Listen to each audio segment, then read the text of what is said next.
What's going on, guys? White Fox 1225 here with another video, and today we're talking about grinding veteran ranks in the Elder Scrolls Online. So it's no secret that the veteran ranks are kind of hard to get to. Even if you do all the quests in the game, you're still not going to reach a level cap because of Craglorn.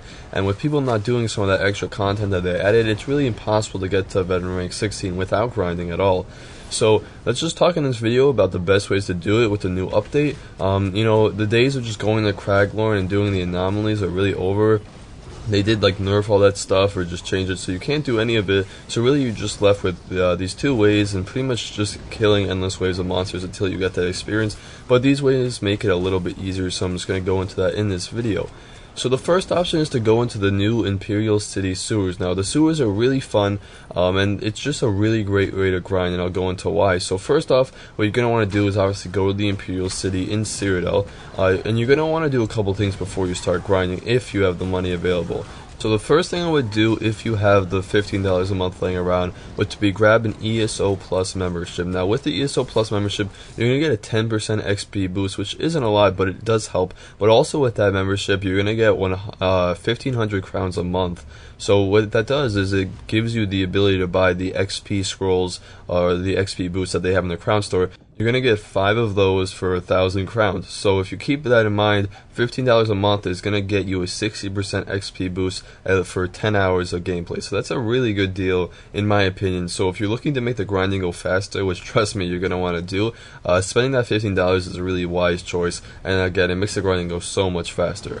But anyway, to go to the Imperial City, you just want to grind the sewers. So you're going to want to go into the Imperial City, like I said, make your way into the sewers, and you should group with people. You definitely should. If you're not VR16 already, it's going to be really hard to take some of these monsters and groups down on your own.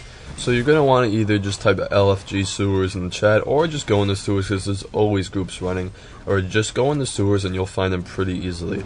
So once you have a group, you're just going to want to, keep killing the monsters. It's a really good way to do it because there's pretty much an endless wave of monsters. The sewers are so large and the spawns are so quick that really you're never going to have to not kill something. And another great thing is that with these huge groups, even if you're VR1 and you're going up against VR16s, you're not really going to die because you have this huge group to protect you and help you and heal you.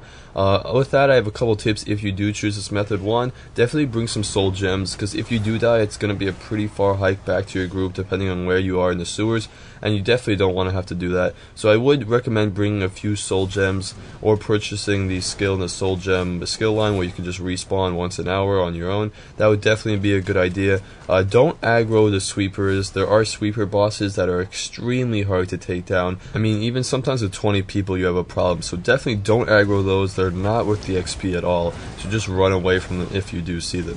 And then the last thing I have to say is just make sure you stay in your group. Don't separate, because you are going to get owned if you're not even like VR10 and you separate from the group. Definitely make sure you're just following the group even if you don't like the way they're going.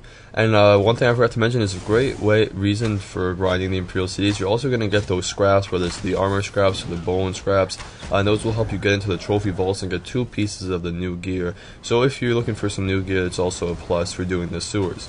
And if you guys do the sewers, you can pretty much expect to get around the veteran rank every 5 hours, I would say, if you're continuously grinding, which is definitely not bad considering the other ways of grinding monsters, and it used to take a lot longer. So that's a great option. Moving on, the next option has been around for a little bit of time, but I feel like not a lot of people know about it, so I'm going to go into it.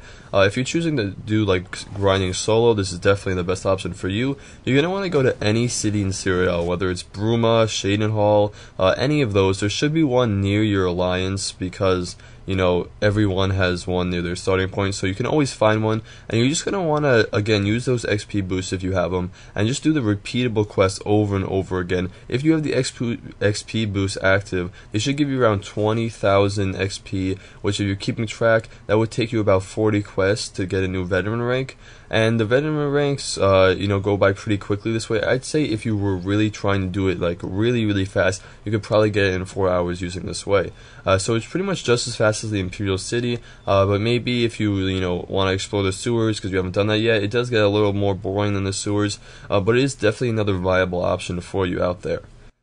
Now, last thing I just want to mention is if you are grinding, I definitely would recommend breaking it up every once in a while, doing some PvP, doing some role-playing, because really it can get pretty boring, at least for me, maybe not for you. But if you are getting bored, I definitely recommend breaking it up, maybe doing some role-playing, maybe doing some PvP in Cyrodiil, or just any of the other great content the game has. So that's pretty much the video, guys. Thank you for watching. Another ESO Saturday, hopefully coming this weekend, so keep your eyes peeled.